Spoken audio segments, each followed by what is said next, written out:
মানে গাইস আমরা দুজন গিয়েছিলাম, দাদা আর আমি গিয়েছিলাম ওখানে চা খাওয়ার জন্য। তো দাদা চা খাওয়ার রাজি ছিল না, তারপর আমি বললাম যে চা খাই, যেহেতু তুরন্ত আসছি চাটা খেয়ে যাই কীরকম হয়েছে দেখার জন্য। চাটা অর্ডার দিয়েছি আমরা প্রায় আধা ঘন্টা পর আমাদের চাটা আসে। চাটা আসার পর রাজবংশী মাই ও তো মানে ভিডিওতে যেভাবে দেখাচ্ছে বাস্তবে সেরকম না, ঠিক আছে?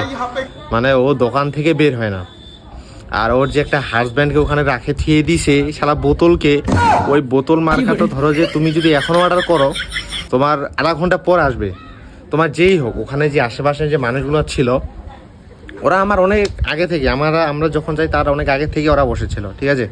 মানে ওদেরও চাটা দিতে অনেক লেট মানে করছিল ওরা। তো আমরা তো চা খাওয়ার জন্যই গেছি। তো তারপরে ওখানে চা আর কি ওই যে পেপারের একটা বলতেছে ওরা, পেপারের যেটা চা ওটা 15 টাকা না 20 টাকা, আর যেটা মাটির ওটা 10 টাকা। তো ঠিক আছে, সব কিছু ঠিক আছে, আমরা মানলাম। তারপরে চাটা মানে খাওয়ার পরে যেটা বুঝলাম শালার মানে কি বলবো আর, ওর চেয়ে ভাই বাড়ির চা অনেক ভালো আছে, ঠিক আছে?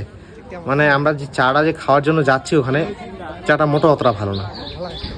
তো তারপরে শেষে আমরা কি করলাম, শেষে আমরা ওই কাপটা যে আছে কাপটা ভাই আমরা খাওয়া শুরু করছিলাম, কারণ চায়ের চেয়ে ভাই কাপটাই বেশি সুস্বাদু ছিল, ঠিক আছে? মানে ওখানে একজন দাদা ছিল, মানে ওর যে বললো আর কি, ওর বলাটা তোমরা শোনো তারপরে তোমরা কিছু। হ্যাঁ, যা জেনেছিলাম কাপটা মুখ পুরো পছন্দ। চাটা তো পুরো লেবরার মতো চা, ঠিক আছে? মানে কি করি না,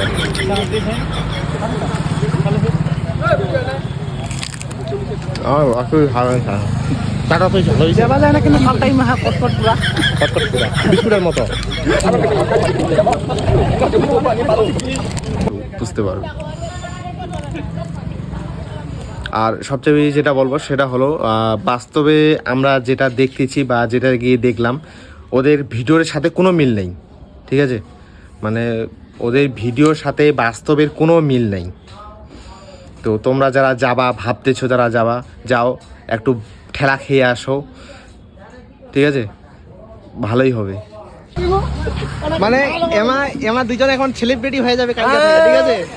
মুই তো বেশি করে হ্যাঁ, চ্যানেল কিসের চ্যানেল মুখ কোনো বলবার চাচা না।